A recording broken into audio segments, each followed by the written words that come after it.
Meu nome é Emily Beatriz, eu tenho 15 anos e eu vou contar a história, um pouco da minha história com a minha família. Oi gente, tudo bom? Pra quem não me conhece, meu nome eu tenho 17 anos e estou aqui para relatar um acontecimento, uma tragédia, entre aspas, que aconteceu comigo. Souza e eu tenho 16 anos. Meu nome é Gabriela, eu tenho 13 anos de idade e eu já fui vítima de bullying.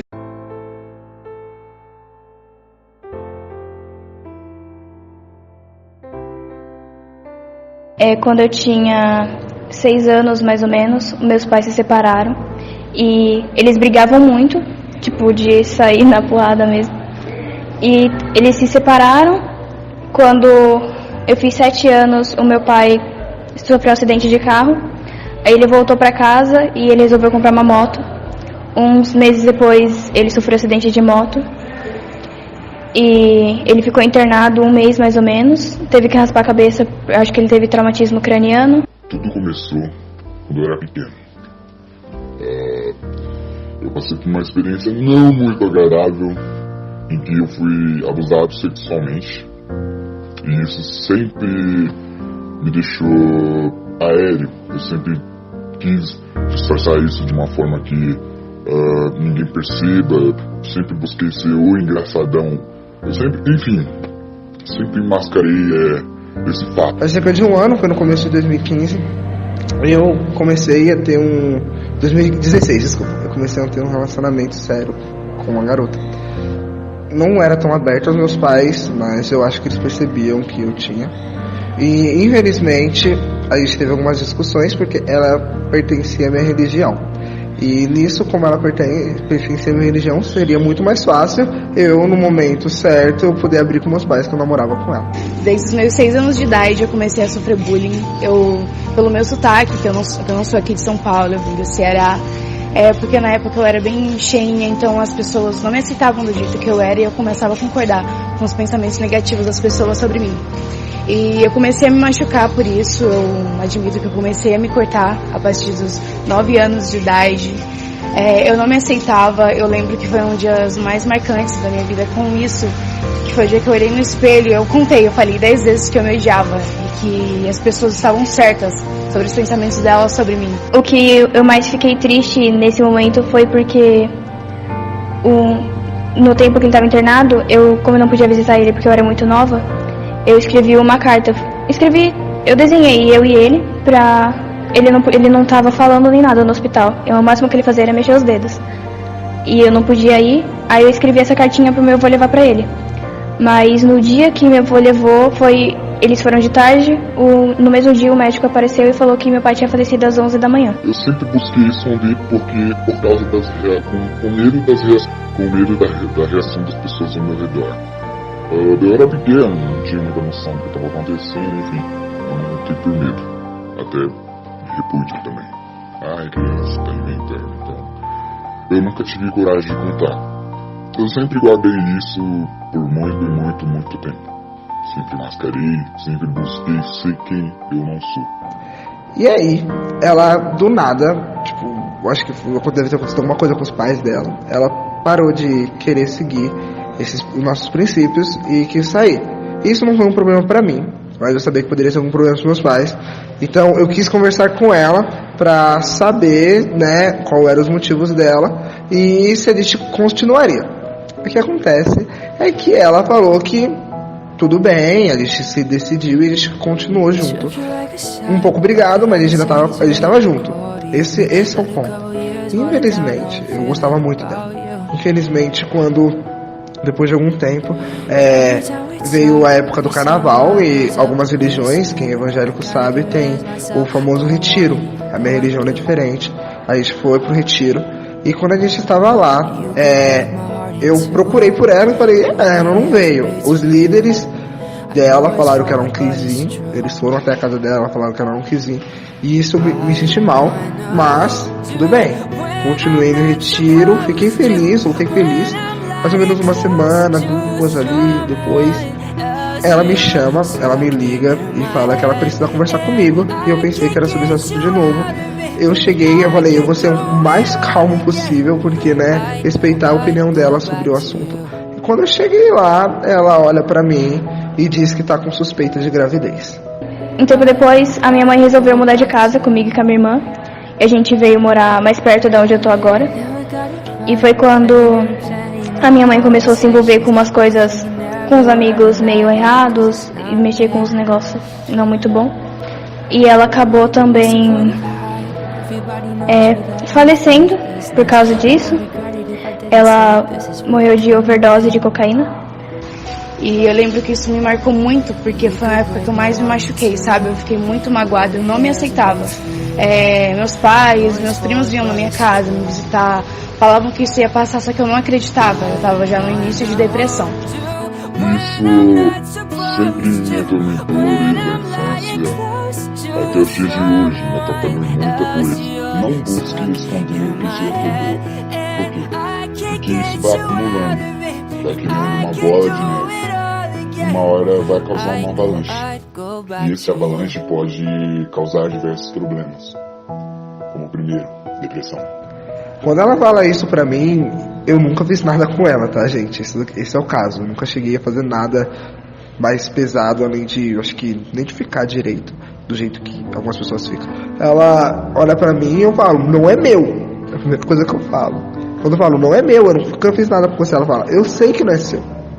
Ela fala que no carnaval ela acabou se relacionando com algumas pessoas e acabou fazendo coisas indevidas. Isso, gente, foi um choque pra mim. E eu decidi, falei pra ela que eu não queria mais nada com ela, fiquei tipo cerca de 3 meses sem conversar com ela. Nem excluí ela do Facebook, eu falei que eu não queria mais nada com ela. E eu sou evangélica, teve uma época que eu estava meio afastada da igreja a partir dos meus 11 anos de idade. Eu comecei a ter outras conversações, eu comecei a conhecer novos amigos meus, que eu comecei a me corromper. Nasci num berço evangélico e por causa dessa coisa do bullying, do preconceito, eu comecei a sair. Eu só comecei a me aceitar a partir quando eu completei mais ou menos 13 anos, daqui a pouco eu faço 14. E eu mudei de escola e eu prometi pra mim mesma que eu nunca falaria que me odiava. Então eu prometi pra mim mesma, prometi pra Deus que eu nunca me olharia no espelho, que eu nunca mais falaria que eu me odiava e que eu não concordaria mais com os pensamentos negativos das pessoas sobre mim. Até porque o que importa é o meu pensamento sobre mim. E um tempo depois teve todo um processo de guarda, porque essa minha tia que eu tinha ficado nesses dias que minha mãe tinha falecido, ela entrou com processo pra pegar a minha guarda e da minha irmã. Só que ao mesmo tempo meus avós paternos também entraram. E foi uma briga durante alguns meses. E aí a gente acabou indo morar com a minha tia. Eu fiquei 6 anos morando com ela, desde os meus 8 até agora os meus 15. Só que nesse tempo que eu fiquei com ela, houve algumas ocorrências de agressões comigo. E por isso, agora que, sei lá, eu acho que eu tive mais autonomia, a escola também me ajudou, eu resolvi sair de lá. Não fugir, mas ela tava brigando comigo e eu simplesmente falei que eu queria sair de lá. Ela falou, faz o que você acha melhor da sua vida. Aí eu saí e agora eu tô morando com a minha avó. Eu tinha depressão. Na verdade tenho. E ninguém sabe, porque eu sempre busquei esconder. Há um tempo atrás, no meu serviço, eu tomei 20 comprimidos de Gardenal e tentei me suicidar. Quase consegui. Fui parar no hospital, fiquei 3 dias em coma. Nem o carinha atrás da câmera sabe, tô falando agora. E depois eu fui no centro psiquiátrico. Fiquei uns 2 dias lá, mais ou menos. Nesse centro psiquiátrico eu vi pessoas que estavam numa situação bem pior do que eu. E que a vida é muito mais do que isso. Depois das férias do meio de ano, ela veio querer conversar comigo, falando que queria voltar, que ela não tinha ficado grávida, ela até falou, graças a Deus eu não fiquei grávida, mas ela queria voltar. E quando eu contei para alguns amigos meus de confiança. Isso eu tinha acabado de entrar na ETEC, então, tipo, algumas pessoas que eu já tinha uma confiança maior, eu contei pra eles. E algumas outras pessoas, que eu não tinha tanta confiança, ouviram. Ouviram. Nenhum deles contou, elas ouviram na hora e já começaram a zombaria. Tipo, Pedro, é corno, é isso, é aquilo outro. O pior ainda é que o meu signo é touro. Então, tudo que eu ouvia, tem grandes amigos meus que acreditam em signo, eu gosto, né, de conversar com eles sobre essas coisas. E quando eles começaram a falar disso, já vinha piadinha, Pedro de touro, porque tem chifre. Então, tipo, eu deixei meu cabelo crescer, aí eles falaram, o Pedro tá deixando o chifre crescer. Eu raspei o cabelo, o Pedro cortou o chifre. Então, até o momento que eu tive que decidir por mim mesmo que eu não queria. Então, eu conversei com os coordenadores, conversei com os professores, eles conversaram com essas pessoas, ainda de umas zombarias, então, mas nada que me prejudicasse tanto, mas eu deixei meu cabelo, eu vi que ele tá grandinho agora, mas até algum tempo atrás eu era careca. Eu raspava mesmo, passava porque eu não aguentava as pessoas de tanta zombaria. É mais fácil você ser zombado e falar, cortou o chifre, do que falar, tá escondendo o chifre. Eu passei até que a escola tá me apoiando muito. Eu acho que o que me fez podemos dizer, revelar assim, em casa, ter mais opinião própria, foram os meus amigos. Que dentro da escola, quando você tá convivendo tanto com a sua família, você tem que ter a sua própria autonomia.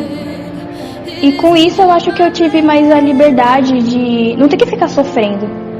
Então, se eu tô mais feliz na casa da minha avó, eu achei melhor ir pra lá. Lá tinha drogado, tinha doido da cabeça, tinha dependente químico, tinha uma parte de pessoas com as situações piores que a minha. E eu não pensava nesse fato antes de me suicidar, de tentar o suicídio. Mas, graças ao divino, eu tô aqui em pé, tô forte, firme, não tive nenhuma lesão, era pra eu estar doido da cabeça ou algo assim, mas não tive sequela nenhuma. E se eu não chegasse 5 minutos antes no hospital, teria uma parada cardíaca e eu não estaria aqui contando isso pra vocês. Então, a lição de moral que eu tenho pra passar é: não esconda o que te atordoa, tá? Porque isso, infelizmente, pode causar sua morte ou a tristeza dos próximos. Então, tipo, é ruim quando você é considerado alguma coisa. Eu falo abertamente, eu fui corno, eu sou corno, não sei como posso colocar, mas não é o motivo pra eu ser zoado. O motivo é a pessoa me perdeu, a pessoa fez errado, eu não fiz errado, fui fiel, ela não. E desde aquele dia eu não aceitei mais, eu mudei de escola e as pessoas vieram novamente tentar me afetar por causa do bullying que faziam comigo, e eu simplesmente não deixei mais aquilo me afetar. Eu mudei totalmente a minha visão sobre isso, e hoje muitas pessoas, graças a Deus, vêm me pedir conselhos de como agir perante isso, sabe? E eu quero dizer pra você que está do outro lado da tela que você é muito especial. Você não deve aceitar os pensamentos negativos das pessoas sobre você, até porque o que importa é o seu pensamento, tá bom? Que para as pessoas também que fazem isso, gente, por favor, parem de fazer bullying com os outros, tente amar o próximo, sabe? E amar também significa aceitar o próximo do jeito que ele é. Então, diga não ao bullying, se aceite do jeito que você é.